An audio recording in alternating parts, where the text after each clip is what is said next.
Hey all, how you all doing? Hope you all well. Today we are going to be talking about subnetting basics. But the first slide is something I'm going to leave up while I'm talking. Please feel free to read it just to get your head around it. There are many ways to do or to work out subnetting. Now, I've got a personal preference, and like many of you, you'll all have a way of learning which is the best method. The method which I'm going to go through today is the method that I've found best works for me. And you'll see in a minute what I mean, but I like to break everything down and then just build it up from there. Now, let's go on to my Excel document that I've got here. And the scenario we've got is that your manager comes over to you, hands you a piece of paper and says, I want you to create 6 subnets from this IP address, and the IP address is 192.168.10.0. Now, where do we start? Right? So the first thing I would do if I was given this scenario, right, I would create a table. Now the table will be as follows. It'll have 3 headings here, which is going to be subnets, hosts, and masks. Now, what we know is that subnets and hosts, they are linked in some way, and you'll know what I mean here. So let's create the subnets first. So it'll grow double. That's the best way to describe it for any newcomers to this. So let's start with 1, then we've got 2, we've got 4, 8, 16, 32, 64, 128, 256. Right? Now, you might be wondering, what's the host then? Well, it works backwards.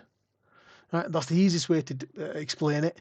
So subnet will go from 1 to 256, and host will go exactly the opposite. So let's fill that in. 256, 128, 64, 32, 16, 8, 4, 2, 1. Mask, it'll go from 24 to 32, and I'll explain why that is in a second. So we've got 24, 25, 26, 27, 28, 29, 30, 31, 32. Tell you what, let's put that in a nice table. Right, okay, brilliant. So now we can start to visualize and kind of work out where we're going to go from here. So the manager said he wants 6 subnets from this IP address. Okay, brilliant, right? So if we're going to use this table, one of the first things you need to get your head around is that we either want the exact number from the table of subnets, he's already asked for 6 subnets, or we round up, right? So it's the exact or round up. Now, there's no 6 on here, right? But there is 8. So we round up to the next number. So we say, okay, fair enough. He wants 6 subnets. We know we can create 8. So there'll be 2 spare, right? But he'll still get the 6 that he wants, right? So let's just highlight this, because this is something we're going to use. In fact, I'll tell you what, I'll do it in a different color. There we got in yellow. It stands out, looks nice and bright. I may as well center it as well, just so it stands out. So now as it stands, we've got 8 subnets, and each of those subnets will provide us with 32 hosts, right? If I can spell subnets. Everyone happy with that so far? Our next step is now to map this on another table of the IP addresses that we're going to create from this. Now we already know there's 8 subnets, right? We already know that's going to be the starting point, 192.168.10.0, right? So what I would do, I said I prefer this method, it's always worked for me. Let's first create a table here, subnets. Now we know we've got 8 subnets because it says so here. So we've got 1, 2, 3, 4, 5, 6, 7, 8, Ooh, let's try again. 8. Um, we know every subnet's going to have 32 hosts, right? So the best way, the way I've always known it is I always put an increment here, which we know is going to always increment by 32. Now, it might not make much sense just yet, but bear with me for a second, right? Our next step is to find the network ID. Now you'll know why this works, or at least it works reasonably well for me anyway, right? So we've got 8 subnets. We know the increment by 32 because there's 32 hosts per subnet, right? We know for a fact that the first network ID has got to be 192.168.10.0, right? Brilliant. Now, if they're incrementing in 32s, what's going to be the next IP address? Well, straightforward. It's going to be 192.168.10.32. Well, if you add 32 again, we've got 168.10.64. And we just carry this on, right? Next, we'll have 96, right? Then we've got 128, I believe, if my maths is correct. Then 160. 192, I believe, is after that. And then we've got lastly 168.10.224, I think it is. 224, yes. We've got 8 subnets. We can't go any more than that. We know that because that's 8 subnets. Now that's giving us the network ID, right? Now we need to find what are the usable IPs. We need to find the range that we can use in this, right? So that's the next step. So we've got the range, right? But if we've got the network ID and we've got to find the range, well, we're also going to require a broadcast address, which is going to be quite easy. There's going to be nothing to it, right? I'm just going to put BC addresses, broadcast address, so you know what I'm talking about here. And lastly, I'm going to put this out of the way. We're going to find the mask, right? We'll come back to that in a second, right? Now the first thing we want to do is let's get this here. And let's find the range, right? You can do this one or two ways. What I've always found, which is the easiest for me to get the broadcast address, all I simply do is -1 from the next network ID. Now you see it says this is 32, right? Well, this has got to be 31 then. This says 64. Well, this has got to be 63 then, right? So that's how I populate it, right? You might have a different way, but feel free with what you're most comfortable with. But I'm gonna do this my way because it's what I'm most comfortable with.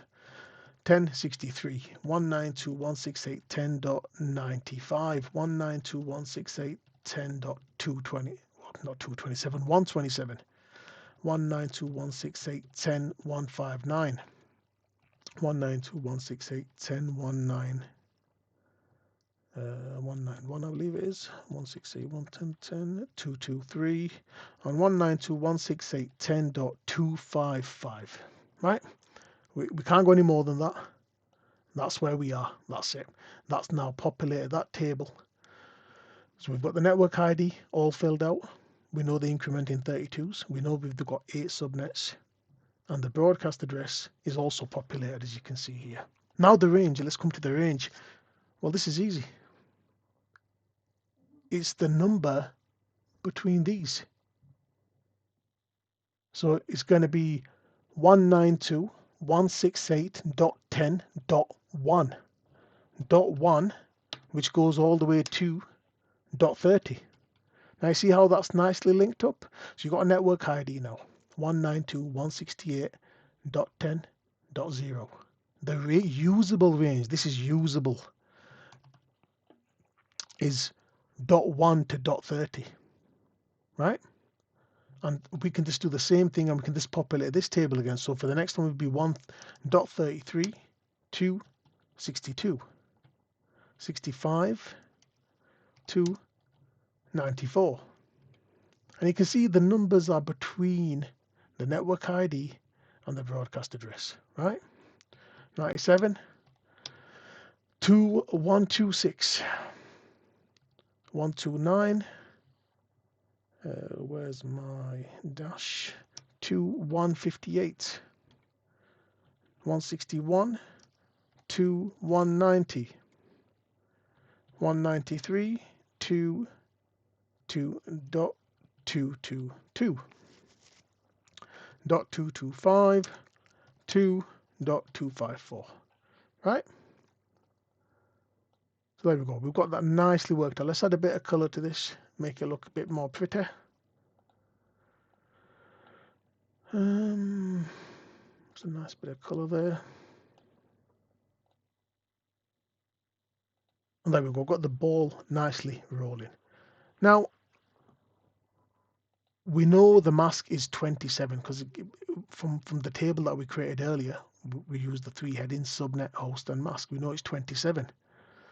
How do we get the figure? How do we know what it is? Like the mask here, you can see all these numbers are populated, right? How do we work out what the mask is? Very too straightforward. So here, this is where it comes, all comes down to the binary number, so to speak, right? So we've got, and you can write this any way you feel comfortable. I work from, well, I work it backwards, I suppose you could say, because you got to remember there's 8 bits for every octet, right? And there's 4 octets per IP address, right? So if there's 8 in there, I'll work backwards. I'll do 1, 2, 8, 64, 32, 16, 8, 4, 2, 1, right? And I create a table like this to work off. Now we know it's 27, right? It's going to be 255, 255, and we want to get the last one, right? Which is going to be as follows. So we've still got 255 here, but we don't know what that is just yet, and we're going to work that out. Why is this 255? It's because these numbers are already populated, right?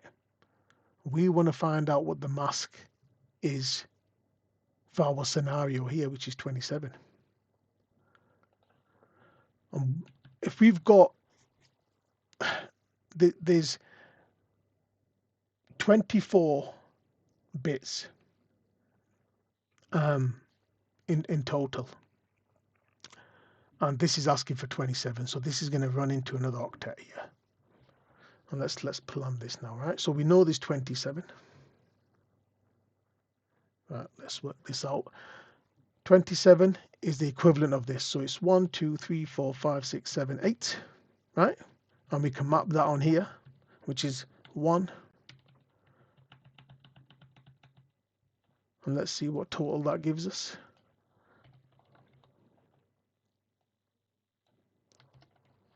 .255.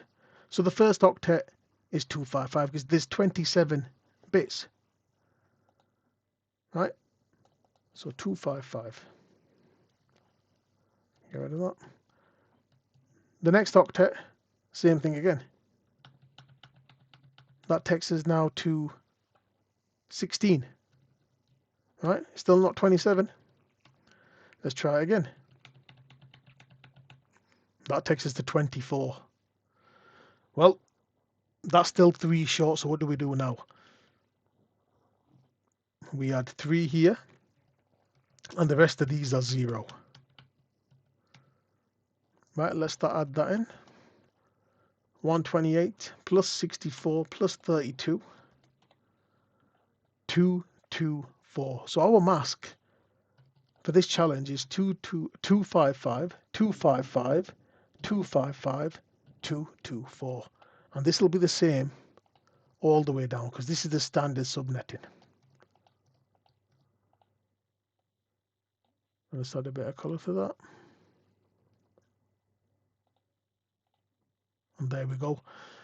It may seem that is going very quick, but if you visit my site, navkang.github.io/doozy with a capital D as it's shown here, and you go to the networking section, there's a working example of how this works. And if you're doing it like this, it does make life so much easier. Now, it is going to take some practice. The more you practice, the more you're just going to get your head around it. It works so much easier than doing a full breakdown. I've seen bit by bit, and it really is more time consuming. Where this is probably, I would say, probably a more efficient way of working. I really do hope you've enjoyed this tutorial. Um, Thank you for your time, and I hope you have a nice day.